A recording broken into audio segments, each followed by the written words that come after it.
that term moral clarity was something that kind of became a slogan for CT's editorial voice and how they talked about October 7th. And then, even in the months following, as October 7th was receding and as the war/genocide was gearing up against Gaza, there was this moral slogan. I guess the issue that many of us have with that is that it flattens the situation in Palestine and Israel into a very simple binary. And as if you think of Palestine and Israel in terms of binaries, then you're missing the point. Like, this is not an issue of binaries.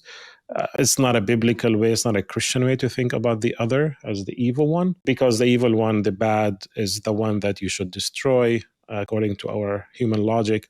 But then since then, and maybe we can talk about this more before we pivot to talk about Mike Cosper, he consistently maintained the same position that had flattened Palestinians, really demonized the protests at university campuses, and didn't really say much, if any. I don't know, maybe I'm wrong. I hope I'm wrong. Like, he didn't really critique Israeli atrocities, what is now is known as a genocide. I haven't heard him talk about a genocide, and I'm sure, I don't know if you heard anything from him, but there's a very obvious pro-Israel, anti-Palestine bias that has been operative. Yeah, well, and so the way that I've come to think about this is that actually the moral clarity that he was calling for turns out to not actually be moral clarity. It's more like moral tribalism or moral partisanship. So it's very easy on a day like that to call for moral clarity. But if you're going to be if your moral clarity is morally consistent,